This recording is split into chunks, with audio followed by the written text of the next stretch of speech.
ఆమెదో చేస్తుంది అని చాలా కథలు విన్నాం. ఇప్పుడు శాస్త్రవేత్తల్లో చాలామంది పరిశోధనలు చేసి రాకెట్లు కనిపెట్టి ఆస్ట్రోనాట్లు చాలామంది ఎక్కడికి వెళ్ళారు? చంద్రమండలానికి వెళ్ళారు. అక్కడ చెట్టు ఉందా? చెప్పండి. చెట్టు లేదు.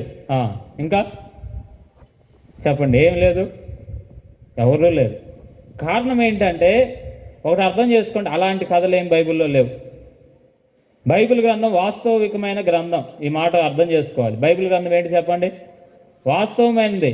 దీంట్లో దేవుడు ఏవైతే మానవాళికి చెప్పాలనుకున్నాడో వాటిని డైరెక్ట్గా చెప్పాడు. వాస్తవానికి అలా చెప్పబడిన కథల్లో నీతి ఉండొచ్చేమో, కానీ నీతి కంటే ప్రాముఖ్యమైన విషయం ఏంటంటే మీరు ఆలోచన చేయండి. వాస్తవంగా కొంతమంది జీవితాల్లో ఈ చరిత్ర అంతా జరిగింది. అబద్ధం ఆడకూడదు అనే విషయాన్ని దేవుడు చెప్పడానికి కొంతమంది వ్యక్తుల చరిత్రను తీసుకున్నాడు. వాస్తవానికి అబ్రహాం అబద్ధం ఆడాడు, అది చాలా నష్టాన్ని కలుగజేసింది. అబ్రహాము తొందరపడ్డాడు, తొందరపాటుతనం కొంతవరకు ఉంది, అది కూడా నష్టాన్ని కలుగజేసింది. అంత మాత్రమే కాదు, చాలా బలవంతుడైన సంసోను ఏమయ్యాడు చెప్పండి? ఆకర్షణకు లోనయ్యాడు, అది అతని బలహీనత అయిపోయింది. ఈ మాటలన్నీ ఎందుకు దేవుడు వాక్యంలో రాయించాడంటే ఇతరులు తప్పు పట్టడానికి కాదు, మన జీవితాల్లో అలాంటి వాటిని దేవుడు ప్రోత్సహించడానికి చెప్పడానికి. చరిత్రలో వీళ్ళందరూ జరిగిన సంగతులు చూడండి. సంసోన్ అని ఆయన ఉన్నాడు, ఏ కాలం అయింది? న్యాయాధిపతుల కాలం. అబ్రహాం అని ఆయన ఉన్నాడు, ఏ కాలం అయినది అంటే అది మెస్పతోమియా నాగరికత ఉన్న కాలం. అంటే ఒక్కొక్క భక్తుని గురించి రాస్తున్నప్పుడు, వ్యక్తి గురించి రాస్తున్నప్పుడు చరిత్రలో వారు ఉన్నారు. ఈ మాట జ్ఞాపకం ఉంచుకోండి. చరిత్రలో లేరు అనడానికి అవకాశం లేదు. కాబట్టి ప్రేమతో చెప్తున్న మాటలు ఏంటంటే బైబిల్ గ్రంథము చారిత్రాత్మక గ్రంథము, బైబిల్ గ్రంథము ప్రవచనాత్మకమైన గ్రంథము. ఇది వీటితో ఆగిపోలేదు. బైబిల్ గ్రంథము దైవ సంబంధమైన గ్రంథం. దేవుడు ఎలా ఉంటాడో మానవునికి అర్థం అవ్వాలంటే అది బైబిల్ గ్రంథం ద్వారానే సాధ్యం. దేవుని గురించి తప్పుడు అవగాహన లోకమంతా ఉంది, కానీ దేవుడే తన గురించి తెలియజేసుకోవడానికి మనకేమిచ్చాడు? ఈ బైబిల్ గ్రంథం ఇచ్చాడు. దీన్ని చదవండి, ఖచ్చితంగా దేవుడు ఎలా ఉంటాడో మీకు అర్థమవుతుంది. దేవుని యొక్క లక్షణాలు ఏంటో మనం గ్రహించగలుగుతాం. దేవుడు ఎంత అద్భుతమైన వాడో మనం చూడగలుగుతాం. దేవుడు మానవుని ప్రేమిస్తున్నాడు అని ఈ గ్రంథంలోనే రాయబడింది. దేవుడు పరిశుద్ధుడు అని ఈ గ్రంథంలోనే చెప్పబడింది. దేవుడు న్యాయవంతుడు అని ఈ గ్రంథంలోనే రాయబడింది. న్యాయవంతుడు అంటే ఏం చేస్తాడు చెప్పండి? ప్రతి ఒక్క వ్యక్తికి న్యాయాన్ని జరిగిస్తాడు. పవిత్రుడు అంటే చెప్పండి, ఆయనలో ఎలాంటి అపవిత్రమైన కార్యము కలంకాలు ఆయనలో ఉండవు. దేవుడు ప్రేమ గలవాడు అంటే అర్థం ఏంటంటే మానవులందరినీ పక్షపాతం లేకుండా ఆయన ప్రేమించగలడు. ఇవన్నీ దేవుని యొక్క లక్షణాలు. వాటిని స్పష్టంగా తెలియజేయడానికి దేవుడు మనకు ఒక గ్రంథం ఇచ్చాడు, అదే బైబిల్ గ్రంథం. ఇది చదవండి, ఖచ్చితంగా దాని నుండి మీరు అనేక సంగతులు తెలుసుకోగలుగుతారు. ప్రవచనాత్మకమైన సంగతుల దగ్గరికి నేను వెళ్ళే ముందు బైబిల్ గ్రంథాన్ని గురించి అద్భుతమైన విషయం ఏంటంటే చాలామంది అనుకున్నారు ఈ బైబిల్ గ్రంథము దీంట్లో ఉన్న సంగతులు నిజమా కాదా, ఆ చరిత్ర అలా జరిగిందా లేదా అని చాలామంది ప్రశ్నలు వేస్తూ వచ్చారు.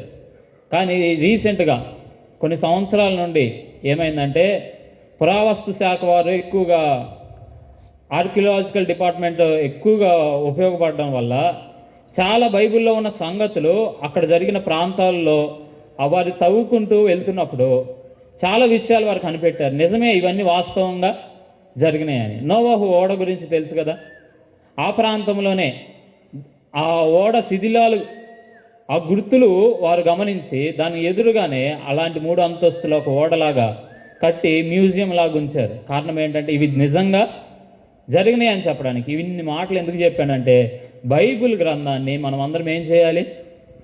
ఇది దైవ గ్రంథం కాబట్టి, ఇది ప్రవచనాత్మక గ్రంథం కాబట్టి, దీంట్లో చారిత్రాత్మకమైన విషయాలు ఉన్నాయి కాబట్టి, దానిలో నుండి మనకు పాఠాలు ఉన్నాయి కాబట్టి ఖచ్చితంగా ఈ వాక్యాన్ని మానవులందరూ చదవాలి.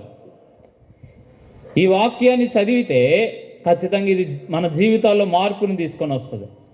కాబట్టి ప్రేమతో చెప్తున్న మాట ఏంటంటే వాక్యాన్ని మానవులందరూ ఏం చేయాలి? చదవాలి. ఇప్పుడు దానియేలు గ్రంథంలోనికి మనం వెళ్దాము. దానియేలు గ్రంథం అంటేనే ప్రవచనాత్మకమైన గ్రంథం. ఆ గ్రంథాన్ని మనం ఒకసారి ఆలోచన చేస్తే ఆ గ్రంథంలో రాయబడుతున్న సంగతులు అనేకము జరుగుతాయి అని చెప్పాడు, అలానే జరిగినాయి. వాస్తవంగా మనందరికీ బాగా తెలిసిన ఒక ఆయన ఉన్నాడు. ఎవరు ఆయన అంటే అలెగ్జాండర్. చెప్పండి ఎవరు? అలెగ్జాండర్ ఎవరు అని మనం ఆలోచన చేస్తే గ్రీకు వీరుడు. ప్రపంచాలను జయించిన అలెగ్జాండర్ అనే పేరు చాలాసార్లు వింటాం. ఆయన గురించి ముందుగానే దానియేలు గ్రంథంలో చెప్పబడింది. అనేక ప్రవచనాలు అలెగ్జాండర్ గురించి మాట్లాడాడు. అతడు ఎలా రాబోతున్నాడు, చిరుతపులి వేగంతో ఆ వ్యక్తి వస్తాడు, అనేక రాజ్యాలను జయించుకుంటూ వెళ్తాడు. కానీ హఠాత్తుగా అతడు మరణిస్తాడు. అతడు మరణించిన తర్వాత అతని రాజ్యం 4 భాగాలు అవుతుందని చెప్పాడు. ఇవన్నీ చెప్పబడినాయి. మీకు ఒక మాట చెప్పనా, ఇదంతా జరిగిన తర్వాత రాసి ఉండొచ్చు కదా అని కొంతమంది అడిగారు నన్ను. జరిగిన తర్వాత అలా రాసి ఉండొచ్చు కదా అని అడిగారు. అలాంటి అవకాశం లేకుండా దేవుడు మరొక కార్యాన్ని జరిగించాడు. ఏంటో తెలుసా? ఒకప్పుడు పాత నిబంధన గ్రీక్ భాషలో ఉండేది. ఎందుకంటే అది యూదుల దగ్గర ఉండేది కాబట్టి. యూదుల భాష ఏంటి? క్షమించండి, హెబ్రీ భాష. ఏ భాష? హెబ్రీ భాషలో ఉండేది.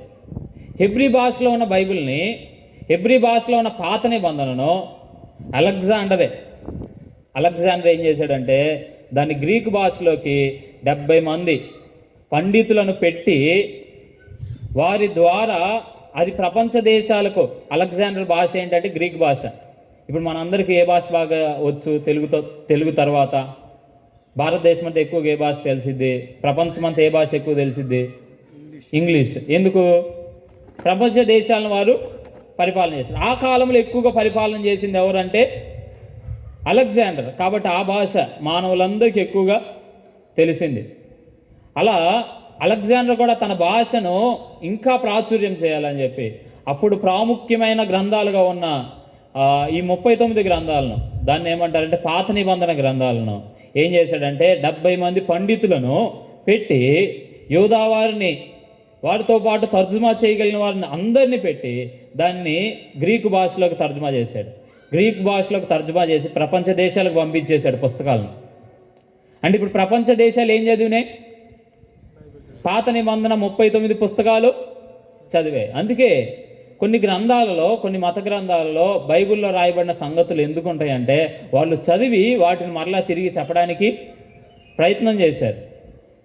కాబట్టి ఇప్పుడు నేను చెప్పాలనుకుంటున్న మాట ఏంటంటే అప్పుడు వారు గమనించిన విషయం ఏంటంటే ఈ మాటలన్నీ ముందుగానే రాయబడినాయి, ఇప్పుడు చరిత్ర అంతా చూసి రాసినవి కాదు. ఇది మనం అర్థం చేసుకోవాలి. కాబట్టి బైబిల్లో ఉన్నాయి కట్టుకథలు కాదు, బైబిల్ దైవ గ్రంథము, అది మన చేతుల్లోనికి వచ్చింది. కాబట్టి ఈ గ్రంథానికి మానవుడు ఖచ్చితంగా విలువ ఇవ్వాలి. ఎందుకు విలువ ఇవ్వాలి అని మనం ఆలోచన చేస్తే దేవుడే ఈ గ్రంథాన్ని మన చేతిలోకి ఇవ్వడానికి ఇష్టపడ్డాడు. అందుకే వాక్యంలో ఇలా రాయబడింది. తిమోతి పత్రిక 2వ పత్రిక 3వ అధ్యాయం 14వ వచనంలో దైవావేశం వలన కలిగిన ప్రతి లేఖనం, ఈ వాక్యంలో ఉన్న ప్రతి మాట దేవుని ప్రేరణ ద్వారా మన జీవితాల్లోనికి వచ్చింది. కాబట్టి ఇది జ్ఞాపకం ఉంచుకోండి, ఇది మీరు అర్థం చేసుకోండి. చివరిగా నేను చెప్పాలనుకుంటున్న మాట ఏంటంటే ఒక ప్రవచనాన్ని నేను జ్ఞాపకం చేశాను. అంత్య దినాలలో ఉన్న ప్రవచనం, దానియేలు గ్రంథము 12వ అధ్యాయం 4వ వచనంలో చదివాను. అక్కడ రాయబడిన ప్రవచనం ఏంటంటే ఇవన్నీ రాసి ముద్రించు అని చెప్తూ అక్కడ ఒక అంత్య దినాల్లో ఏం జరగబోతుందో ఇలా చెప్పాడు.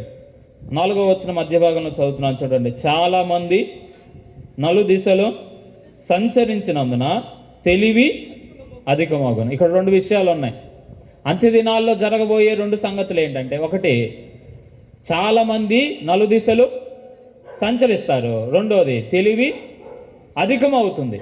ఇప్పుడు చూడండి, ఒకప్పుడు వాస్తవానికి ఈ వచనాన్ని గ్రావిటేషనల్ ఫోర్స్ని కనిపెట్టాడు. గ్రావిటీని కనిపెట్టిన వ్యక్తి ఎవరంటే sir Isaac Newton.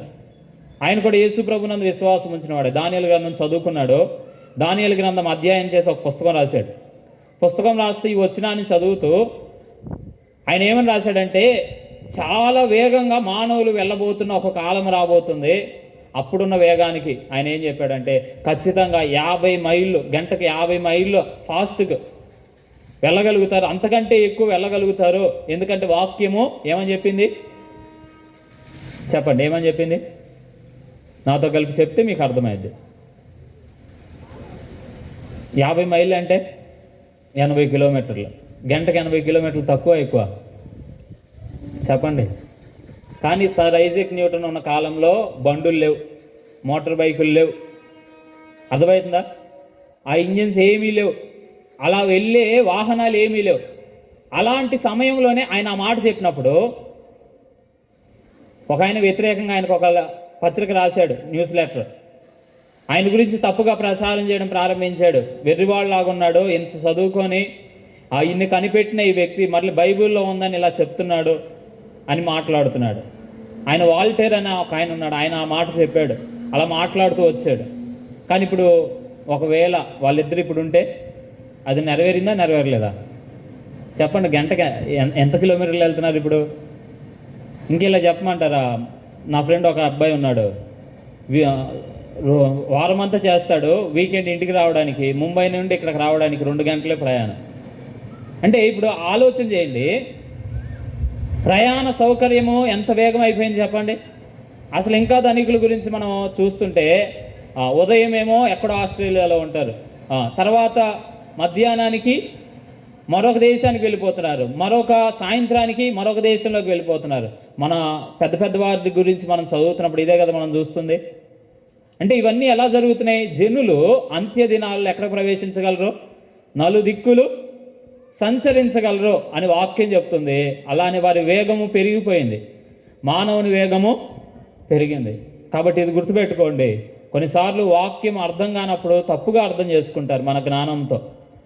Isaac Newton గారి కాలంలో కూడా అలానే తప్పుగా అర్థం చేసుకున్నారు. కానీ అది నెరవేరిందా నెరవేరలేదా ఇప్పుడు? అంటే మనం అంత్య దినాల్లోనికి వచ్చాం. ఇంకా ఆలోచన చేయండి, తెలివి ఏమవుతుంది? అధికమవుతుంది. వాస్తవంగా మనము ఒక 100 సంవత్సరాలు 200 సంవత్సరాల నుండి చూస్తే తెలివి అనేది పెరుగుతూ వస్తుంది. కానీ ముందు ప్రింటింగ్ ప్రెస్ కనిపెట్టారు. అసలు రెవల్యూషన్ ప్రారంభం అవడానికి, పుస్తకాల విషయంలో కానీ దేని విషయంలో కానీ రెవల్యూషన్ ప్రారంభం అవడానికి, ఒక ఉద్యమం ప్రారంభం అవడానికి కారణం ప్రింటింగ్ ప్రెస్సే. ప్రింటర్స్ వచ్చిన తర్వాత రాయడం ఏమైపోయింది? తగ్గిపోయింది. తొందరగా ఏం చేయగలుగుతున్నారు? కాపీలు తీసుకోగలుగుతున్నారు. అలా ప్రారంభమైంది. తర్వాత టెలిఫోన్, తర్వాత ఇప్పుడు టెలిఫోన్లు ఎవరు వాడుతున్నారా చెప్పండి? టెలిఫోన్ల దగ్గర ఎవరు లేరు. ఇప్పుడు ఎక్కడ దాకా వెళ్ళిపోయాం? ఒకప్పుడు 100 సంవత్సరాలకు ఒక తేడా వచ్చేది జ్ఞానంలో అభివృద్ధి. కానీ ఇప్పుడు 100 సంవత్సరాలు కాదు, తర్వాత 50 సంవత్సరాలకు వచ్చింది, తర్వాత ఇప్పుడు 30 సంవత్సరాలకు వచ్చింది, తర్వాత 10 సంవత్సరాలకు వచ్చింది. ఇప్పుడు 1 సంవత్సరంలోనే ఎంత మార్పు జరిగిద్దో కూడా మనకి అర్థం కావట్లేదు. ఇప్పుడు మనం ఏ జనరేషన్లోకి వచ్చామంటే ఏఐ జనరేషన్, ఆర్టిఫిషియల్ ఇంటెలిజెంట్. ఎప్పుడు మారిపోతుందో, ఏం మారిపోతుందో మనకి ఎవరికి తెలియదు. అంటే ఇప్పుడు జ్ఞానం అధికమైందా తక్కువైందా? అధికమైంది. అంటే మనం ఎక్కడ ఉన్నామని మనం జ్ఞాపకం ఉంచుకోవాలి. అంత్యదినాల్లో ఉన్నాడు మానవుడు. కాబట్టి ఈ విషయాన్ని అర్థం చేసుకోండి. అంత్యదినాల గురించి ప్రపంచంలో ఏం జరగబోతుందో దేవుడు చెప్పాడు. ప్రపంచంలో మాత్రమే కాదు, యూదులకు ఏం జరగబోతుందో కూడా దేవుడు చెప్పాడు. వారు ఏం కట్టబోతున్నారంటే ఒక దేవాలయాన్ని కట్టబోతున్నారు. అంత్యదినాల్లో వారు ఒక దేవాలయాన్ని కడతారు. మత్తయి సువార్త 24వ అధ్యాయం మనం చదివితే అక్కడ మనకు అర్థమైంది. కానీ ఒక మాట నేను మీకు జ్ఞాపకం చేయాలి, ఇది వాస్తవమేనా అని ఒకసారి పరిశోధన చేస్తాం ప్రారంభించాము. దాని గురించి ఇశ్రాయేల్ దేశంలో మీరు అడగండి, లేకపోతే ఒకసారి నెట్లో అయినా కొట్టి తర్వాత చూడండి. వాళ్ళు నిజంగానే దేవాలయాన్ని కట్టిన తర్వాత ఆ దేవాలయంలో ఏముండాలి చెప్పండి? ఒక యాజకుడు ఉండాలి. దేవాలయంలో ఆ యాజకునికి వస్త్రాలు ఉండాలి, బలి అర్పించడానికి కావలసినవన్నీ ఉండాలి. వీటన్నిటిని వారు సిద్ధపరుస్తున్నారు. ఇప్పుడు ఇశ్రాయేల్ దేశం చేస్తున్న పని ఏంటో తెలుసా? ఇప్పుడు యుద్ధాన్ని గురించి నేను మాట్లాడట్లేదు, దాని గురించి చెప్పే ఉద్దేశం నాకు లేదు. కానీ జరగబోతున్న విషయాలు దేవుడు చెప్పిన ఆ విషయాల్లో వాళ్ళు సిద్ధపడుతున్న మాట ఏంటో తెలుసా? ప్రపంచ దేశాల్లో ఎవరైతే యూదులు ఉన్నారో వారందరి లెక్క సంపాదించారు వాళ్ళు. అంత మాత్రమే కాదు, వాళ్ళందరికీ DNA టెస్టులు చేయించారు. ఎందుకో తెలుసా? ఇశ్రాయేలీలు మొత్తం ఎన్ని గోత్రాలు? 12 గోత్రాలు. ఎవరు ఏ గోత్రానికి చెందిన వాళ్ళో చెప్తున్నారు వాళ్ళు. నేను చెప్పే కొత్త విషయాలు ఏం కాదు, ఇదంతా జరుగుతుంది. వాళ్ళు ఏం చేస్తున్నారంటే వారి దేశంలో వీళ్ళు ఈ జాతికి ఈ గోత్రానికి సంబంధించిన వారు, ఈ గోత్రానికి సంబంధించిన వారు అని గోత్రాలన్నింటినీ గుర్తుపట్టి ఆ యాజక గోత్రాన్ని ఏం చేస్తున్నారు? ప్రత్యేకంగా ఉంచి ఎవరి కొరకు సిద్ధపరుస్తున్నారు? ఒక మందిరము కట్టిన వెంటనే ఎవరు ఉండాలి? యాజకుడు ఉండాలి. అంత మాత్రమే కాదు, నేను ఈ చెప్పబోయే మాట కొరకు మీరు వెతకండి. తర్వాత ఆ యాజకుడికి ఏం కావాలి? వస్త్రాలు కావాలి. తలకు ఏముండిద్ది? పాగా ఉంటుంది. దాంతోపాటు ఒక కిరీటం లాగా ఏముంటుంది అంటే బంగారముతో ఉన్న ఆ అల్లిక రాయబడి ఉంటుంది, కిరీటం లాంటిది అది ఉంటుంది. శరీరం అంతా, ఇప్పుడు దేహం పైన ఇక్కడ ఏముంటాయి అంటే 12 రత్నాలు ఉంటాయి. ఎన్ని రత్నాలు? 12 రాళ్ళు ఉంటాయి. వీటన్నిటి యొక్క లెక్క చూస్తే కొన్ని కోట్ల రూపాయలు వారు ఖర్చు పెట్టి అది తయారు చేసి వాళ్ళు మ్యూజియంలో పెట్టుంచారు. ఎవరి కోసం? నేను చెప్తున్నా వినపడుతుంది. ఎవరి కోసం ఇవన్నీ? యాజకుడి కోసం. ఒకటే ఆలస్యం. కొన్ని సంవత్సరాల క్రితం యూట్యూబ్లో ఎక్కువగా సంచలమైన మాట ఏంటంటే వారికి ఎర్రని పెయ్య కూడా దొరికింది. కాబట్టి ఎర్రని పెయ్యలు ఎక్కువగా ఉన్నాయి ఇప్పుడు ఇశ్రాయేల్ దేశంలో. అంటే ఇవన్నీ ఏం చెప్తున్నాయి అంటే దేవాలయము కట్టబడడం ఎప్పుడు జరుగుతుందంటే ఒకే ఒక విధానం ఉంది, అది సంఘము ఎత్తబడాలి. సంఘం ఎత్తబడిన వెంటనే ఆ దేవాలయం ఏమైంది? కట్టబడుతుంది. అంటే ఇప్పుడు యేసు క్రీస్తు ప్రభువారు సంఘాని కొరకు రాబోతున్న రాకడ ఎంత త్వరితంగా ఉంది చెప్పండి. ఆలస్యంగా ఉందా? త్వరితంగా ఉందా? ఆయన ఇంకా రావడలే అనుకుంటున్న వారికి ఒక సందేశం ఉంది, ఆయన తిరిగి రాబోతున్నాడు.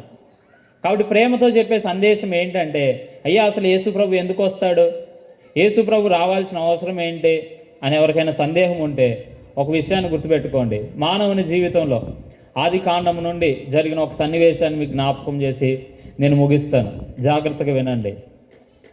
దేవుడు మానవుని నిర్మించాడు. మానవుని నిర్మించేటప్పుడు కూడా దేవుడు మానవుని చాలా ప్రేమించాడని ఎలా చెప్తావయ్యా అంటే, దేవుడు మానవుని ఎన్నో రోజు చేశాడు? దేవుడు మానవుని ఎన్నో రోజు చేశాడు? మొత్తం ఎన్ని రోజులు సృష్టి?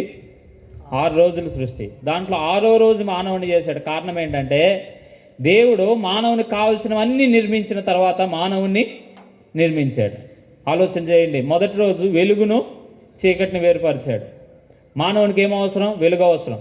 రెండవ రోజు జలములను వేరుపరిచాడు, నీటిని వేరుపరిచాడు. కారణము మానవునికి ఏం అవసరం? నీరు అవసరం. 3 ఆ భూమి మీద ఆరిన నేలను దయచేశాడు, ఎందుకంటే నివాస యోగ్యంగా ఉండడానికి. అంత మాత్రమే కాదు, చెట్లను ఆయన ఏం చేయించాడు? మొలిపించాడు. ఎందుకు? మనందరికీ ఆహారం కోసం. చెట్లు ఆహారం కొరకు మాత్రమేనా? చెట్లు దేని కొరకు చెప్పండి? మనందరికీ ఆక్సిజన్. ఆక్సిజన్ అనే మాట ఇంతకుముందు ఎక్కువ అర్థమయ్యేది కాదు, కరోనా తర్వాత బాగా అర్థమవుతుంది కదా. ఆక్సిజన్ లేకపోతే మనం ఉండలేము అనేది ఎప్పుడు అర్థమైంది? ఆ లెవెల్స్ కూడా చూసుకోవడం మనకి ఎప్పుడు తెలిసింది? బాగా కరోనా తర్వాతే. కాబట్టి దేవుడు మన కొరకు ఆక్సిజన్ని ఇచ్చే వస్తువులన్నింటిని కూడా సిద్ధపరచడం మాత్రమే కాదు, ఇప్పుడు చెట్లు బ్రతకాలన్నా, మనిషి బ్రతకాలన్నా, అసలు భూమి మీద జీవం ఉండాలంటే, ఆయన చేసిన జీవం ఉండాలంటే వెలుగు ఉండాలి. ఏముండాలి చెప్పండి? సూర్యకాంతి దేవుడు ఎందుకు ఉంచాడంటే, అందుకే 4వ రోజు దేవుడు ఏం చేశాడు? సూర్యుడు, చంద్రుడు, నక్షత్రాలను చేశాడు. సూర్యుని వల్ల ప్రయోజనం ఉంది, చంద్రుని వల్ల ప్రయోజనం ఉంది, నక్షత్రాల వల్ల ప్రయోజనం ఉంది. ఇప్పుడు నేను వాటిని చెప్పడానికి లేను, కానీ నేరుగా చెప్తున్నాను. ఒకవేళ సూర్యుడు లేకపోతే చెట్లు బ్రతకో, మనిషి కూడా బ్రతకడు. సూర్యుడు లేకపోతే పిల్లలు చదువుకునే లెసన్స్లో, సైన్స్ లెసన్లో మొట్టమొదటి లెసన్ ఏంటంటే ఎసెన్షియల్ కాంపోనెంట్స్ అని ఉంటాయి. అవసరమైన విషయాలు ఏంటి మానవునికి అన్నప్పుడు సూర్యుడు కూడా చాలా ప్రాముఖ్యం. నీరు ఎంత ప్రాముఖ్యమో సూర్యుడు కూడా అంతే ప్రాముఖ్యం. సూర్యుడు లేకపోతే చెట్లు చచ్చిపోతాయి. చెట్లు లేకపోతే మనకేముండదు? ఆక్సిజను ఉండదు. కాబట్టి ఇవన్నీ ఏం చెప్తున్నాయంటే దేవుడు వీటన్నిటిని చేస్తూ వచ్చాడు. 4వ రోజు సూర్యచంద్ర నక్షత్రాలు చేశాడు. 5వ రోజు సముద్రంలో ఉన్న చేపలను, ఆకాశ పక్షులను చేశాడు. 6వ రోజు మానవుని కూడా ఏం చేశాడు? నిర్మించాడు. చూడండి, ఇంత ప్రేమించాడు కాబట్టి అన్నిటినీ సమకూర్చి తర్వాత ఎవరిని చేశాడు? మనల్ని చేశాడు. కాబట్టి గుర్తుపెట్టుకోండి, ఎప్పుడైనా దేవునికి ఇలా చెప్పారా? అయ్యా అన్నీ చేసావు నా కోసం, అందుకు నీకు థ్యాంక్స్ అని చెప్పారా? ఇవన్నీ ఎవరి కోసం చేశాడు? ఆలోచన చేయండి. ఎప్పుడైనా ఆక్సిజన్ కోసం మనం చెల్లించామా దేవునికి? దేవునికి ఎప్పుడు చెల్లించలా. ఒకవేళ కరోనా టైంలో చెల్లిస్తే ఎవరికి చెల్లించాం? హాస్పిటల్కి చెల్లించామే, కానీ దేవుడికి ఎప్పుడు చెల్లించలా. కాబట్టి గుర్తుపెట్టుకోండి, దేవుడు మనకు కనబడకుండానే కనబడిన చాలా విషయాలు మన కొరకే ఈ సృష్టిలో నిర్మించి ఉంచాడు. రెండో విషయం చెప్తున్నాను, సృష్టిని మాత్రమే కాదు మనిషిని కూడా అద్భుతంగా చేశాడు. ఎంత అద్భుతమో తెలుసా? వాస్తవంగా అక్కడ నేలమట్టి ఉంది. ఆ నేలమట్టితో ఏం చేశాడు? నరుని నిర్మించి ఏం చేశాడు? ఆ నేలమంటిలో, ఆ నరునిలో నాసికారంధ్రాల్లో జీవవాయువును వదగా నరుడు జీవాత్మ అయ్యాడు. ఇప్పుడు చెప్పండి, మానవుడు బ్రతికాడు, మానవుడు అయ్యాడు. వాస్తవంగా జీవాత్మ అయ్యాడంటే అతనిలో జీవం వచ్చింది. జీవం వచ్చింది అనేది చిన్న మాట, కానీ ఒకసారి ఆలోచన చేయండి, ఎంత అద్భుతమైన నిర్మాణం మన శరీరం, ఎంత వెల, ఈ శరీరం యొక్క వెల ఎంత గొప్పది. ఆలోచన చేశారు ఎప్పుడైనా? వాస్తవంగా బిల్డింగ్స్ అన్నీ ఎక్కువగా ఉన్నప్పుడు ట్యాంక్ ఎక్కడ ఉంటుంది? పైన ఉంటుంది. ట్యాంక్ పైన ఎందుకు ఉంటుంది? క్రింద మోటార్ వేస్తే నీళ్ళన్నీ పైకి వెళ్తాయి. ఇప్పుడు చెప్పండి, మన శరీరంలో కూడా మోటార్ ఉంది. ఆ మోటార్ ఏం చేసిద్దంటే అడికాల నుండి నన్నెత్తి వరకు రోజు రక్తాన్ని పంపిస్తూనే ఉంటుంది. కొన్నిసార్లు మనం మోటార్ కొద్ది నిమిషాలు ఎక్కువసేపు వేస్తే ఏమైపోద్ది? ట్రబుల్ వచ్చింది. కానీ మనం పుట్టిన దగ్గర నుండి ఇప్పటి వరకు ఆ మోటార్ ఏం చేస్తూ ఉంది? పంపు చేస్తూనే ఉంది రక్తాన్ని. ఇప్పుడు ఒకవేళ రక్తం ఈ చేతిలోకి వెళ్ళకపోతే ఈ చేయి ఏమైపోద్ది? పడిపోద్ది, పనిచేయదు. కాబట్టి రక్త ప్రసరణ ప్రతి అవయవంలో ఉంది. కాబట్టి మనం ఏమవుతున్నాం? జీవించున్నాం. ఇది, ఈ నిర్మాణాన్ని పెట్టింది ఎవరు? దేవుడే. పంపు చేస్తుంది ఏంటో ఇప్పటికే అర్థమైపోయింది, గుండె కదా. ఈ రక్తాన్ని పంపు చేసేది ఏంటి? గుండె. సరే, ఇంకోటి, మనం ఎక్కువగా మినరల్ వాటర్ వాడతాం. మినరల్ వాటర్ దేనికి వాడతాం చెప్పండి? మామూలు వాటర్లో ఏం లేదు చెప్పండి. మామూలు వాటర్లో కొన్ని ఇంప్యూరిటీస్ ఉంటాయేమో, కల్మషం ఉంటుందేమో అని చెప్పి మినరల్ అయితే ఫిల్టర్ అయి ఉంటుంది అని వాడతాం. కానీ మన శరీరంలోనే ఈ రక్తం అంతటిని ఫిల్టర్ చేసి దాంట్లో ఉన్న చెడు పదార్థాన్ని అంతటిని పక్కకు తోలేది ఒకటి ఉంది. ఏంటి చెప్పండి? కిడ్నీలు. కిడ్నీలో స్టోన్స్ ఎందుకు వస్తాయి? కారణం ఏంటి? ఆలోచన చేయండి. ఒకవేళ కిడ్నీలు, నాకు తెలిసిన ఒక అన్న ఉన్నాడు, సేవ చేస్తూనే ఉన్నాడు 10 సంవత్సరాల నుండి. 2 కిడ్నీలు పాడైపోయినాయి. పాడైపోతే ఎంత దారుణంగా ఉంటుందో పాడైన వాళ్ళకే తెలిసింది, ఉన్న వాళ్ళకి ఏం అర్థం కాదు. కాబట్టి నేను చెప్తున్న విషయం ఏంటంటే, దేవుడు ఎంత అద్భుతంగా మన శరీరంలో వాటిని ఉంచాడు. మన కన్నులు, నా వంటి కన్నులు మీకుండవు, మీ వంటి కన్నులు నాకు ఉండవు. మీ అందరికి తెలుసు కదా. మనం అందరం తంబేస్తాం. ఎక్కడికి వెళ్ళి రేషన్ కార్డుకి వెళ్ళినప్పుడు ఏమేస్తాం? తంబేస్తాం. నా తమ్ము నాకే పడుతుంది, కానీ నా తమ్ముడి పేరు చెప్పి నేను తంబేయగలనా? వేయలేను. కారణం ఏంటి? నా వేలు ముద్ర వేరు, నా తమ్ముడు వేలు ముద్ర వేరు. ఇంకెళ్ళి చెప్పమంటారా? ఒకవేళ కొన్నిసార్లు వేలు ముద్ర ఏమైనా గాయాలు లేకపోతే ఖచ్చితంగా ఏం చేస్తారు? కంటిని స్కాన్ చేస్తారు. ఎందుకు తెలుసా? నా కంటిలో ఉన్న ఆ కాంప్లెక్స్ నిర్మాణము, అరేంజ్మెంట్ మీ కంటిలో ఉండదు. అంటే ఒక్కొక్కరు ఒక్కొక్క ప్రత్యేకంగా ఎవరు చేశారు చెప్పండి? ఎవరు చేశారు ఇలా? దేవుడే చేశాడు. అందుకే వీటన్నిటిని చదువుకోవడానికి చాలామంది డాక్టర్లు ఉన్నారు లేదా? ఎంబీబీఎస్ చదవతే అయిపోదు. నా ఫ్రెండ్ ఉన్నాడు, తమ్ముడు ఎంబీబీఎస్ అయిపోయింది, స్పెషలైజేషన్ చేయాలా లేకపోతే గుర్తింపు ఉండదని ప్రిపేర్ అవుతున్నాడు 2 సంవత్సరాల నుండి. స్పెషలైజేషన్ అంటే గుండె గురించి చదవడం ఒకటైతే, కిడ్నీల గురించి చదివే వాళ్ళు ఒకళ్ళు అయితే, చర్మాన్ని గురించి చదివే వాళ్ళు ఒకళ్ళు అయితే, చెవి గురించి చదివే వాళ్ళు ఒకళ్ళు అయితే, కంటి గురించి చదివే వాళ్ళు ఒకళ్ళు. ఇప్పుడు చెప్పండి, అయ్యా నాకు తలనొప్పిగా ఉందంటే ఎవరి దగ్గర పోమంటారు? నరాల డాక్టర్ దగ్గరికి వెళ్ళమ్మా అంటారు. అంతేనా? అయ్యా నాకు గుండె నొప్పిగా ఉందంటే ఏమంటారు? ఇంతమంది ఉన్నారు. కానీ ఒకటి గుర్తుపెట్టుకోండి, మన దేవుడు వీటన్నిటినీ నిర్మించినవాడు. ఇవన్నీ నీ శరీరంలో ఉన్నాయి. ఈ అవయవాలన్నిటిని దేవుడు ఉంచి నిన్ను కాపాడాడు, నిన్ను ముందుకు నడిపిస్తున్నాడు. వాస్తవంగా వయసు పడే కొద్దీ వీటిల్లో బలహీనత వస్తుంది, కానీ నిర్మించింది ఎవరు? ఎంతవరకు నడిపిస్తుంది ఎవరు? దేవుడు. ఎప్పుడైనా థ్యాంక్స్ చెప్పారా? అయ్యా ఇన్ని చేసావని. ఇప్పుడు ఇన్ని మాటలు చెప్తున్నా కానీ ఇంకొక విధానం ఉంది. ఏంటంటే, ఎందుకు ఈ బలహీనతలు వచ్చినాయి? మరి దేవుడు అంత బాగా చేశాడు కదా. భూమి మీదేమో భూకంపాలు వస్తున్నాయి. భూకంపాలు వచ్చి చాలామంది చనిపోతున్నారు, చూస్తున్నారా లేదా? చాలా మంచు పర్వతాలు కరిగిపోయి చాలామంది ఆ ప్రాంతాల్లో ఉంటున్న వారు చనిపోతున్నారు. మంచు పర్వతాలు కరిగి సముద్రంలో నీటి శాతం పెరిగి సునామీలు వస్తాయి అని శాస్త్రవేత్తలు చెప్తున్నారు. ఈ విపత్తులన్నీ ఎందుకు వస్తున్నాయి? దేవుడే చేశాడు కదా. మనిషి శరీరంలో కూడా ఏమొచ్చేసినాయి చెప్పండి? అనారోగ్యాలు వచ్చినాయి. అనారోగ్యాలు లేవా? చాలామందికి అనారోగ్యాలు ఉన్నాయి. అనారోగ్యాలు లేని వాళ్ళు ఎవరు? నా కళ్ళకి ఏముంది చెప్పండి? కళ్ళజోడు ఉన్నా అంటే అర్థమేంటి? దేవుడు ఇచ్చినట్లు నా చూపు ఇప్పుడు లేదు. దేవుడు ఇచ్చినప్పుడు బాగానే ఇచ్చాడు, కానీ ఇప్పుడు ఏమైంది ఇది? అంటే ఇప్పుడు నేను చెప్పాలనుకుంటున్న మాట ఏంటి? ఎందుకు ఇలా జరుగుతుంది మానవుని జీవితంలో? మానవుని జీవితంలో ఇలా జరగడానికి గల కారణం ఒకటే, మానవుని జీవితంలో ప్రవేశించిన అపరాధం, మానవుని జీవితంలో ప్రవేశించిన పాపము. దేవుడు ఆదామును చేసినప్పుడు మంచిగానే చేశాడు, దేవునితో పాటు ఎల్లప్పుడూ ఉండాలని చేశాడు. కానీ ఎప్పుడైతే ఆదాము దేవునికి వ్యతిరేకంగా ఆజ్ఞను అతిక్రమించి అపరాధంలో పడిపోయాడో, దేవుని నుండి ఏమైపోయాడు? వేరైపోయాడు, ఎడబాటు అయ్యాడు. అర్థమవుతుందా? ఎడబాటు అనేది శరీరానికి మాత్రమే కాదు, ఎడబాటు అనేది ఆత్మకు కూడా జరిగింది. కాబట్టి ఈ రెండు మాటలు అర్థం చేసుకోండి. మానవుడు ఎవరి నుండి ఎడబాటు అయ్యాడు చెప్పండి? ఇప్పుడు దేవుని నుండి ఎడబాటు అయ్యాడు. ఆ ఎడబాటుకు కారణం ఏంటి? పాపమే. ఇప్పుడు చూడండి, దేవుడు న్యాయవంతుడు కాబట్టి ఆ ఎడబాటుని అంగీకరించాడు.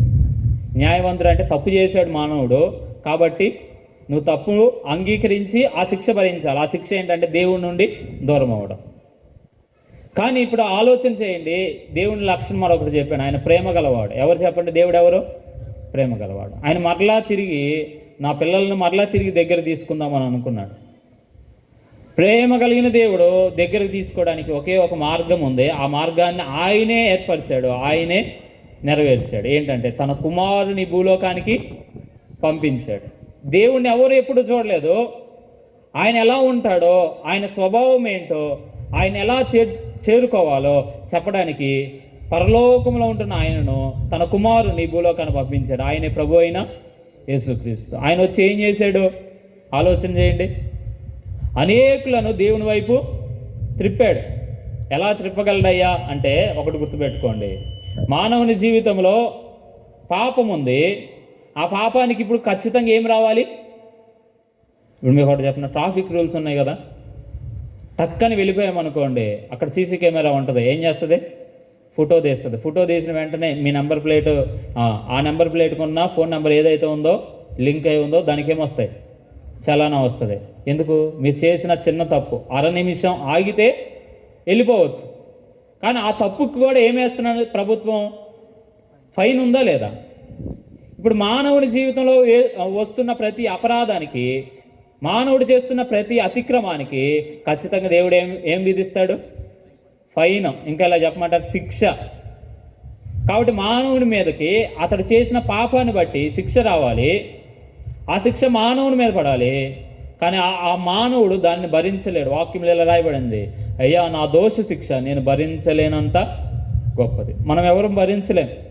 అందుకే ప్రేమ కలిగిన దేవుడు తనకొక్కడై ఉన్న కుమారుని భూలోకానికి ఎందుకు ఇచ్చాడంటే, ఆయనే మన శిక్షను భరించడానికి ఇష్టపడ్డాడు. యేసు ప్రభు ఈ భూలోకానికి వచ్చి చేసిన పని ఏంటంటే, యేసు ప్రభు చేసిన అద్భుతాల కంటే, యేసు ప్రభు చేసిన సూచక్రియల కంటే ఒక గొప్ప విషయం ఒకటి ఉంది. ఏంటంటే, ఆయన శిలువలో మన కొరకు మరణించాడు. ఆయన శిలువలో మరణించడం ఏం చెప్తుంది? ఆ శిక్ష నా మీద పడాలి. ఇప్పుడు నా స్థానంలో ఎవరు నిలబడ్డారు? శిలువ మీద ఎవరు నిలబడాలి? ఎవరి శిలువ వాళ్ళు ఎత్తుకోవాలి. కానీ మనందరి కొరకు, మనందరి విమోచన క్రయధనం కొరకు ఒకే ఒక వ్యక్తి మనందరి కొరకు ఏం ఎత్తుకున్నాడు? శిలువను ఎత్తుకున్నాడు. ఆ శిలువలో ఇలా రాయబడింది వాక్యం, రోమపత్రిక 8:4 రాయబడింది, ఆయన శరీరం అందు మన పాపమునకు శిక్ష విధించబడింది. ఎవరి కోసం? మన కోసం. ఆయన శరీరంలో మన పాపానికి శిక్ష. తండ్రి ఎదుట, తండ్రి వీరందరి పక్షాన నేను శిక్షను భరిస్తాను, ఆ వేళను నేను చెల్లిస్తాను అన్నాడు. ఎవరు? కుమారుడు. ఎవరు చెల్లించారు? ఇప్పుడు కుమారుడు చెల్లించాడు. ప్రభు అయిన యేసుక్రీస్తు చెల్లించాడు. అందుకే అక్కడే రాయబడింది, కాబట్టి ఇప్పుడు క్రీస్తు యేసునందున్న వారికి ఏ శిక్షా విధి లేదు. యేసు ప్రభువును హృదయంలో చేర్చుకుంటే ఆ శిక్ష ఆయన భరించాడు కాబట్టి నీ మీద నుండి శిక్ష తీసివేయగలడు. అంత మాత్రమే కాదు, మరొక విషయాన్ని చెప్తున్నాను వినండి. యేసు ప్రభు దగ్గరకు వచ్చి, అయ్యా నా పాపాలు క్షమించయ్యా అంటే క్షమించగలడు. క్షమించే అధికారం ఎవరికి ఉంటుంది చెప్పండి? అయ్యా నా రుణం అంతా తీసే అనే అధికారం ఎవరికి ఉంటుంది? డబ్బులు కట్టగలిగిన వాడు కట్టేశాడు అనుకోండి, ఆ కట్టిన వ్యక్తి ఖచ్చితంగా నీ జీవితంలో ఉన్న వాటన్నిటిని ఏం చేయగలడు? తీసివేయగలడు. ఇప్పుడు యేసు ప్రభు ఎవరంటే మన శిక్ష అంతా భరించాడు, భరించి సిద్ధంగా ఉన్నాడు. ఆయన దగ్గరకు వచ్చి అయ్యా నన్ను క్షమించు అని అడిగితే చాలు, శిక్ష తీసివేస్తాడు, క్షమాపణ కూడా ఇస్తాడు. ఈ రెండు మాత్రమే కాదు, మూడవది ఆయన ఏం చేయగలడంటే పాపాలను చేయకుండా జీవించడానికి కావాల్సిన జీవితాన్ని ఇవ్వగలడు, పాప నివారణ జరిగించగలడు. వాక్యంలో ఈ 3 పదాలు ఉన్నాయి. ఏంటంటే పాప శిక్ష తీసివేస్తాడు, పాపాలకు శుద్ధీకరణ చేస్తాడు, పాప క్షమాపణ ఇస్తాడు, మూడవ మాట ఏంటంటే పాప నివారణ జరిగిస్తాడు. మీకు ఏమైనా అర్థమైందా? పాప శుద్ధీకరణ అంటే ఏంటి? పాపముల విషయంలో శుద్ధీకరణ అంటే ఏంటి? హెబ్రీ పత్రిక 1:3 రాయబడిన మాట. ఆయన పాపముల విషయంలో శుద్ధీకరణము తానే చేశాడు. ఎలా చేశాడు? ఆయన రక్తము ద్వారా ప్రతి పాపాన్ని ఏం చేసేసాడు? కడిగివేశాడు. ఆయన శరీరంలో ఆ శిక్షను భరించాడు, పాపానికి శిక్ష తీసివేయగలడు. ఆయన క్షమించడానికి సిద్ధంగా ఉన్నాడు. ఎవరు ఆయన దగ్గరకు వచ్చినా ఏం చేస్తాడు? ఒక ఆమె వచ్చింది ఆయన దగ్గరకు, వచ్చి ఆయన పాదాల మీద పడి అలానే ఏడుస్తుంది. ఆమె పాపాన్ని గుర్తించింది.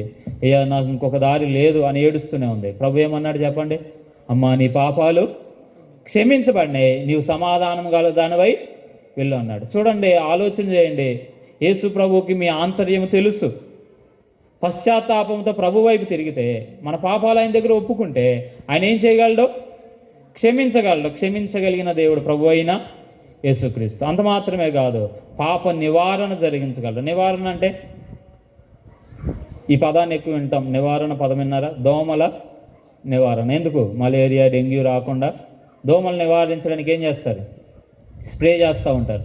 అలానే దానికంటే ప్రాముఖ్యం ఏంటంటే మానవుని జీవితంలో ఉన్న పాపము నివారణ చేయబడాలి. ఎందుకంటే ఆ వ్యక్తి ఇంకా పాపం చేయకుండా నీతిగా బ్రతకాలంటే అది యేసు ప్రభు ద్వారానే సాధ్యమవుతుంది. ఎందుకంటే యేసు క్రీస్తు రక్తము ప్రతి పాపము నుండి పవిత్రపరిచి పాపము చేయకుండా జీవించడానికి కావలసిన సహాయము ఆయన దగ్గర నుండి అందుతుంది.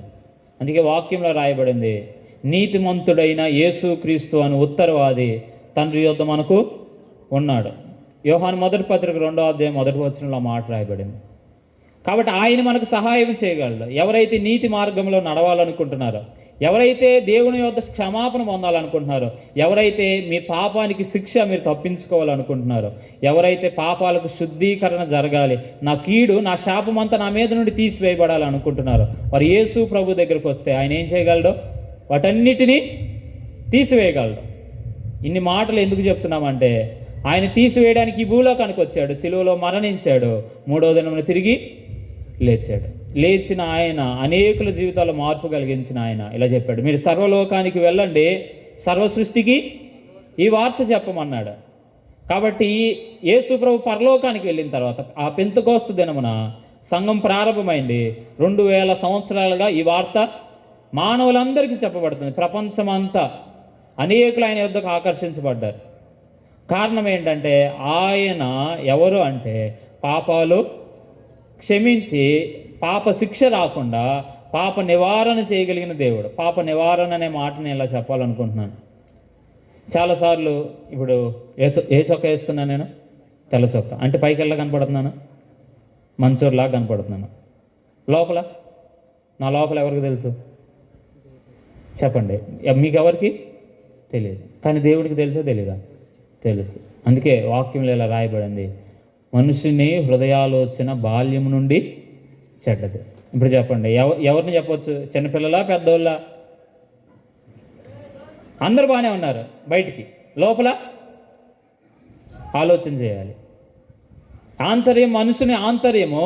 అందుకే ప్రభు అన్నాడు, నీతిమంతుడు లేడు, ఒక్కడు లేడు. అందరూ యేసు ప్రభు దగ్గరికి రావాల్సిందే, శుద్ధీకరణ పొందాల్సిందే, క్షమాపణ పొందాల్సిందే. కారణం ఏంటంటే అలా పొందకపోతే పైకి నటించవచ్చు. ఏమని నటించవచ్చు? నేను బాగానే ఉన్నాను అని నటించవచ్చు.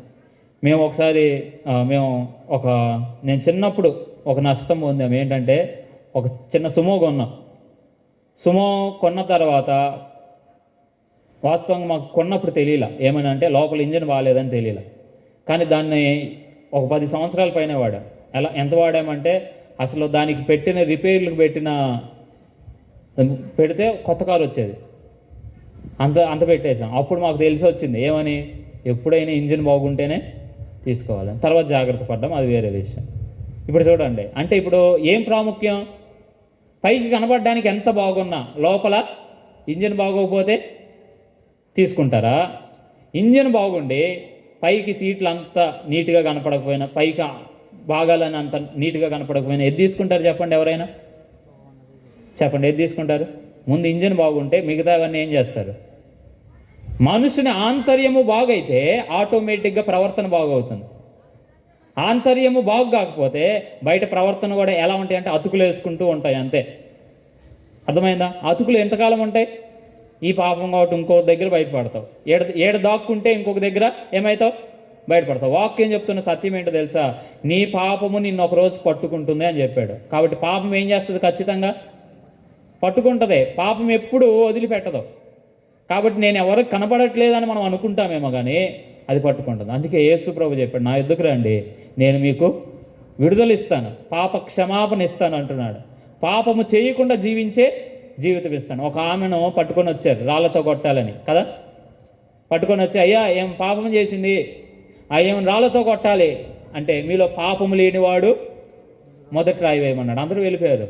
అప్పుడు ఆమెతో మాట్లాడుతూ, అమ్మ ఎవరూ నీకు శిక్ష విధించలేదా అని మాట్లాడుతూ ప్రభు అన్నాడు, నేను నీకు శిక్ష విధించను. అంటే ఏమన్నాడు? నీకు ఇంక శిక్షా విధి లేదు, ఇక వెళ్ళి పాపము చేయకు. రెండు విషయాలు యేసు ప్రభు దగ్గర ఉన్నాయి. శిక్ష నుండి తప్పించగలిగింది ఆయనే, పాపము చేయకుండా ఉండాలని ఆజ్ఞాపించింది కూడా ఆయన. పాపము చేయకుండా జీవించే ధైర్యం ఇవ్వగలిగింది కూడా ఎవరు? ప్రభు అయిన యేసుక్రీస్తు. ఆయన జీవితాన్ని మీరు చదవండి. 4 సువార్తలు, యోహాను సువార్తలో ఈ మాట ఉంది సమరయ స్త్రీ గురించి. సమరయ స్త్రీ గురించి మీరు చదివేటప్పుడు ఆమె జీవితం మార్చబడిందా లేదా? ప్రాక్టికల్గా ఆలోచించండి, మార్చబడిందా లేదా? ముందు మాట్లాడుతున్నప్పుడు కవర్ చేసింది, నీ భర్తను తీసుకురా అంటే ఏదో చెప్పడానికి ప్రయత్నం చేసింది. ఇంకా కొన్ని విషయాలు మాట్లాడుతుంటే స్కిప్ చేసి ఆరాధన గురించి మాట్లాడింది, మా మందిరాన్ని గురించి మాట్లాడదాం ఉంది, అందా లేదా? ఆ కొండ మీద మా మందిరం ఉండిద్దయా ఉంది. తర్వాత మేము ఆరాధన చేస్తామయ్యా ఉంది. అమ్మ నేను మాట్లాడుతుంది ఏంది, నువ్వు మాట్లాడుతుందేనా? యేసుప్రభు డైరెక్ట్గానే అడిగాడు. ఏమన్నాడు చెప్పండి?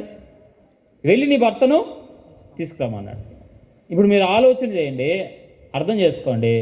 ప్రభు స్పష్టంగా అడిగాడు, ఆమె హృదయాన్ని ప్రభు తాకాడు. ఆమెలో ఉండి జీవజల నదులు పారలేదా? పారే. ఆ గ్రామం అంతా ఆమె సాక్ష్యాన్ని చూసింది.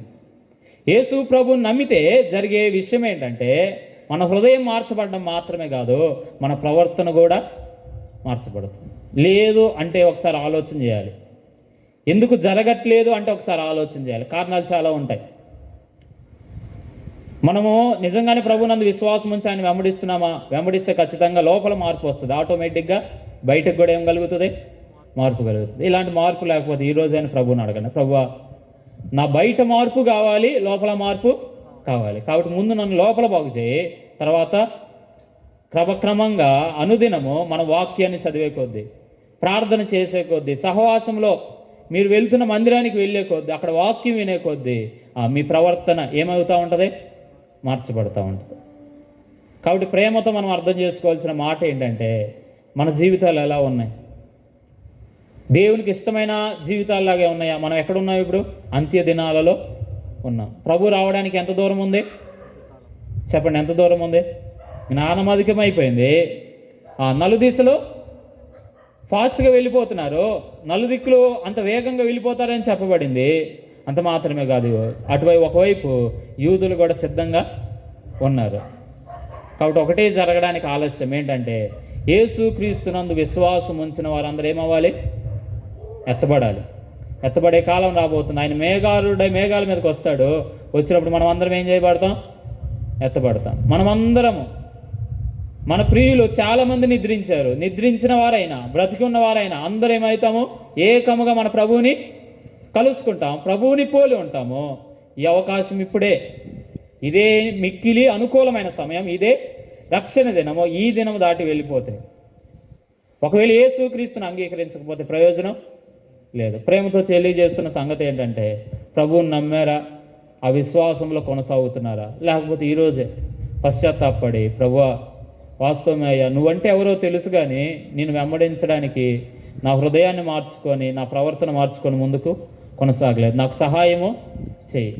నీవు నా కొరకు చనిపోయి తిరిగి లేచావని నాకు అర్థమవుతుంది, నా జీవితాన్ని మార్చు అని ఎవరైనా హృదయంలో యేసు ప్రభునందు విశ్వాసం ఉంచండి. ఆయన దగ్గరికి ఎవరు వచ్చినా ఆయన ఏం చేస్తాడు?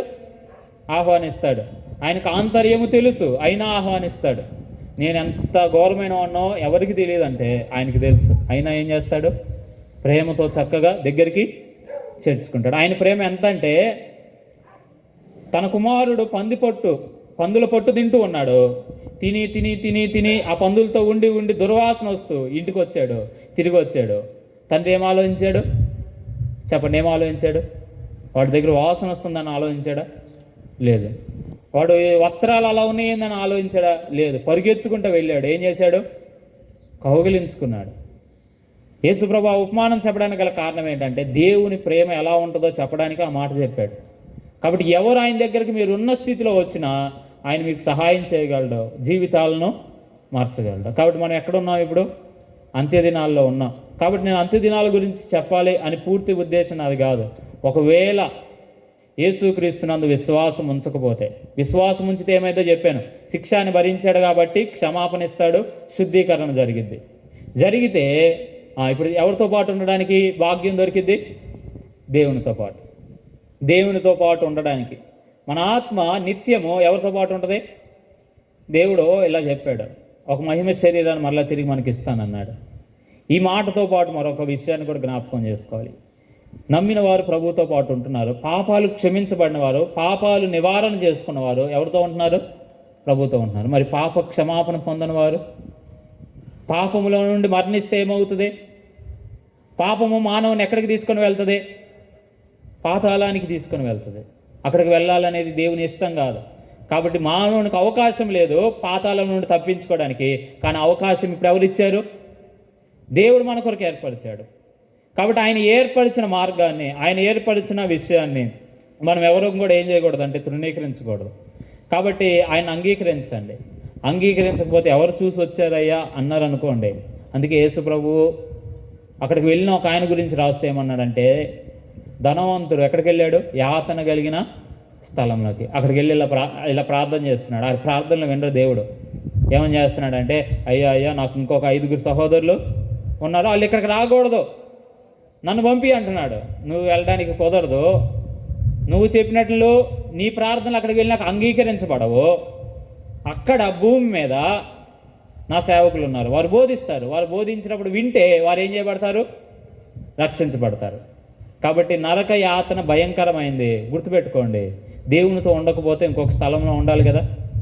ఆ స్థలం ఏంటో మీరే నిర్ణయించుకోండి. ఆ యాతనకరమైన స్థలంలో ఉండకుండా నెమ్మదిగా ఉండాలంటే ఏం చేయాలంటే, యేసు ప్రభువా నా జీవితంలో రాయ్యా, నా పాపాలన్నీ క్షమించిన ఆయన, నీ కుమారుడుగా నన్ను చేసుకో. ఈ రోజు నుండి నీ కుమారుడుగా ఉండడానికి నేను ఇష్టపడుతున్నాను. నీ కొరకు నేను ముందుకు సాగడానికి ఇష్టపడుతున్నాను. నిన్ను వెంబడించడానికి ఇష్టపడుతున్నాను అని ఎవరు అడిగినా ప్రతి ఒక్కరికి ఆయన ఏం చేయగలడు? సహాయం చేయగలడు. ఒకవేళ ఇలా అంగీకరించకుండా వెళ్ళిపోతే ఒకరోజు ఒక మాట రాయబడింది, ఎవని పేరైనా జీవ గ్రంథములో రాయబడి ఉండకపోతే మరొక తీర్పులోనికి వాళ్ళు వెళ్తారు. అదే ప్రకటన గ్రంథములో రాయబడిన చివరి అధ్యాయంలో రాయబడిన తీర్పు, ధవల సింహాసనపు తీర్పు. దాని పేరేంటి చెప్పండి ఒకసారి, అందరూ చెప్పండి. ధవల సింహాసనపు తీర్పు. ధవలము అంటే తెలుపు. అంటే అర్థం ఏంటంటే, ఆ తీర్పులో న్యాయాధిపతిగా ఆయన సింహాసనం మీద కూర్చుంటాడు. కింద వాదించడానికి ఏ లాయర్ ఉండరు.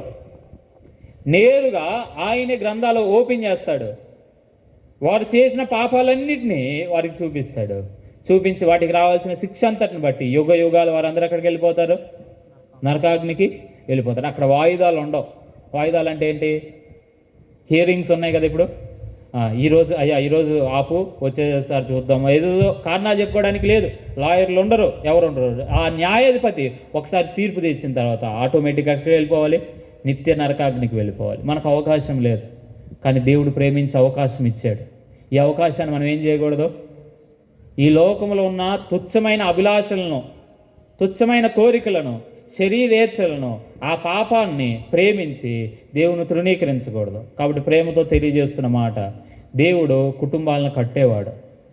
కాబట్టి కుటుంబాలు కట్టబడాలంటే వ్యక్తిగతంగా మనం ఏం చేయబడాలి? కట్టబడాలి. ఎందుకు కుటుంబ వ్యవస్థ పాడవుతుంది ఈ కాలంలో అంటే, వ్యక్తిగత జీవితాలు కట్టబడట్లేదు. కాబట్టి ప్రేమతో చెప్తున్న మాట ఏంటంటే, మనం కట్టబడితే మన కుటుంబం కట్టబడుతుంది. మనం కట్టబడకపోతే కుటుంబం కట్టబడదు. కుటుంబాలు కట్టబడకపోతే సంఘాలు కట్టబడవు. కాబట్టి ప్రేమతో మీ జీవితాలు మార్చుకోండి. మీ కుటుంబంలో ఉన్న వారి విషయంలో మీరే బాధ్యత తీసుకొని వారి కొరకు మీరేం చేయాలి? ప్రార్థన చేయండి. అందరి చేత వాక్యం చదివించండి. ఇంట్లో అందరినీ మందిరానికి, సహవాసానికి ఉంచండి. ఖచ్చితంగా మీ ద్వారా ఆ కుటుంబానికి ఏం దొరికింది? రక్షణ దొరికింది. బైబిల్లో ఉన్నారా లేదా? లూదియా రక్షించబడింది. ఎవరిని రక్షించింది? కుటుంబం అంతటిని రక్షించింది. ఇందాక సమరయ స్త్రీ గురించి చెప్పాం. సమరయ స్త్రీ రక్షించబడింది, గ్రామం అంతటిని రక్షించింది. కాబట్టి జక్కయ్య రక్షించబడ్డాడు, తన కుటుంబం అంతటికి ఏమొచ్చింది? రక్షణ వచ్చింది.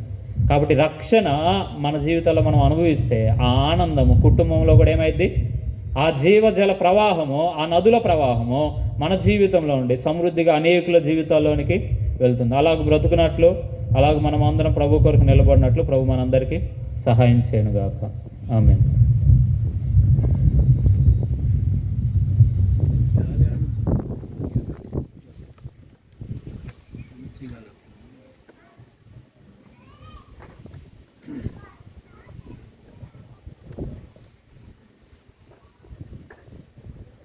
వాక్యం అందించిన పాస్టర్ గారికి హృదయపూర్వక వందనాలు చెల్లిస్తున్నాము. ఒక సన్మానం ఉంది పాస్టర్ గారికి.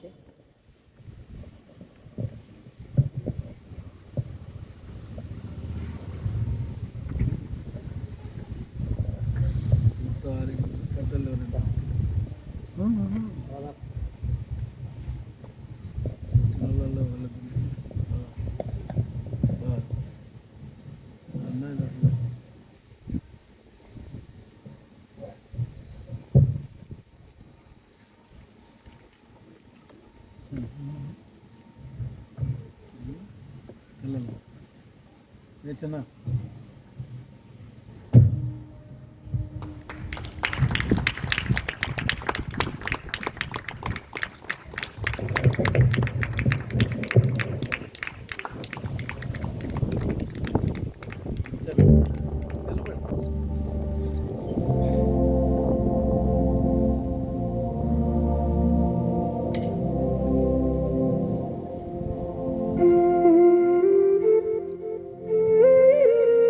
ప్రైజ్లాడండి. ఇది 7 సంవత్సరాలు, ఇది 7వ సంవత్సరం అండి ఈ కార్యక్రమం ఇలా చేయబట్టి. మాకు దేవుడిచ్చిన ఈ అవకాశాన్ని సద్వినియోగపరచుకుంటున్నాం మేము. లాస్ట్ ప్రార్థన ఆశీర్వాదంతో సెలవు తీసుకుంటాం.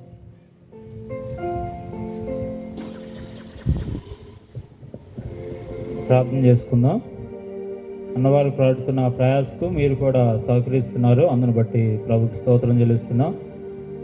రేపు కూడా జరగాల్సిన కూడిక ఉంది కాబట్టి కొంతమంది అయినా ప్రభునందు విశ్వాసం ఉంచేట్లు ప్రార్థన చేయండి. కొత్త వారిని ఆహ్వానించండి. ఖచ్చితంగా ప్రభు కార్యాన్ని జరిగిస్తాడు. పరిశుద్ధుడైన తండ్రి, కృపా కనికరం కలిగిన దేవా, మరోసారి మీకే స్తోత్రాలు. మీరు మమ్మల్ని అందరినీ ప్రేమించి మీరు మాకు అనుగ్రహించిన సమయం అంతటిని బట్టి స్తోత్రాలు. యేసుక్రీస్తు ప్రభు ద్వారా మీరు మాకు ఇచ్చిన పాప క్షమాపణను బట్టి పాపాలకు రావాల్సిన శిక్షను తీసివేశారు, పాపాలకు శుద్ధీకరణ దయచేశారు. అందుని బట్టి స్తోత్రాలనైనా. అంత మాత్రమే కాదు, యేసుక్రీస్తు ప్రభువుని నమ్మితే మా జీవితాల్లో పాపము చేయకుండా జీవించడానికి కల ధైర్యం మీ వద్ద నుండి మాకు ఇస్తానని చెప్పారు. ఆ శక్తిని, ఆ ప్రభావాన్ని ఇక్కడున్న వారందరూ అనుభవించేటట్లు మేమందరం కూడా మీ సన్నిధి కాంతిని అనుభవించే కృపనివ్వండి. ఇక్కడున్న వారు ఎవరు ఏ అవసరతలతో వచ్చారో మాకు తెలియదు. వారి అవసరతను తీర్చి మీరే మహిమ పొందండి. జరుగుతున్న ఈ కూడికల ద్వారా మీరే మహిమ పొందండి దేవా. ఈ కూడికలు జరిగించడానికి వెనుకుండి ప్రయాసపడుతున్న అన్నవారందరిని బట్టి ప్రార్థన చేస్తున్నాం దేవా. సంఘాలను బట్టి ప్రార్థన చేస్తున్నాం. మీరందరినీ మీరే బలపరచండి. యవనస్తులు ఎంతోమంది ఉన్నారు, వారి ప్రయాస మీరే ఫలింపజేయమని, సహాయం చేయమని మరోసారి వేడుకుంటున్నాం నాయన. ఈరోజు మాత్రమే కాదు, రేపు కూడా జరగవలసిన కూడిక మీ నా మహిమార్థమై మీరే జరిగించండి. మెట్టుకు మేమందరం చెదిరి వెళ్తుండగా మీ కృపాక్షేమాలు, మీ సన్నిధి కాంతి మా జీవితాల్లో ఉంచి దేవు, మీ నెమ్మది, మీ సమాధానము, మీ క్షేమము, మీరిచ్చే క్షేమము మా జీవితాల్లో, మా కుటుంబాల్లో మేము అందరం అనుభవించగలిగేట్లు మమ్మల్ని బలపరచమని వేడుకుంటూ సహాయం చేస్తారని నమ్ముతూ మీ ఆశీర్వచనంతో మమ్మల్ని అందరినీ నింపమని మా ప్రభువు మా రక్షకుడైన యేసుక్రీస్తు పరిశుద్ధమైన నామములో ప్రార్థించి అడిగి వేడుకుంటున్నాము తండ్రి. ఆమేన్. తండ్రి అయిన దేవుని ప్రేమ, కుమారుడైన యేసుక్రీస్తు కృప, పరిశుద్ధాత్మ సహవాసము చేరువచ్చిన అందరికీ, వీటన్నిటిని నిర్వహిస్తున్న సహోదరులకు, సంఘాలకు దేవుడే రేపు జరగబోతున్న కూడిక విషయంలో రాబోతున్న సేవకులకు అందరికీ దేవుని అనుగ్రహించును గాక. ఆమేన్. అందరికీ వందనాలు.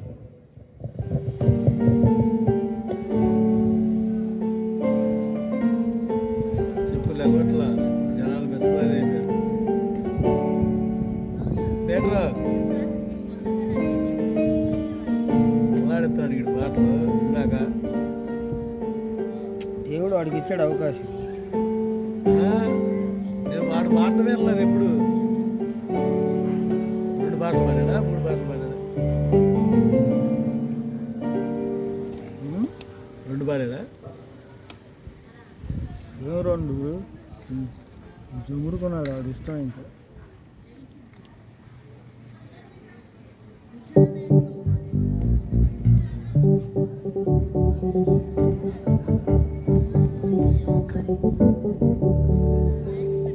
Disconnect. తప్పు సబ్జెక్ట్ తీసి ఎవరు గోల్ వేసినాడా? వాడేనా రాసేనా? రాసేనా క్యాష్ వేసేది? ఊరకలు అంటారు కదా. వాడే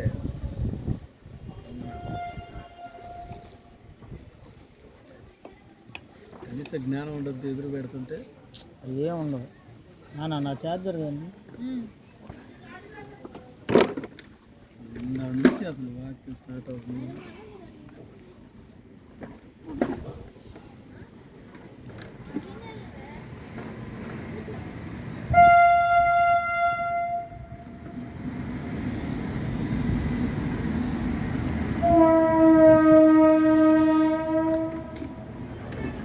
నేను ఎవరిది అది?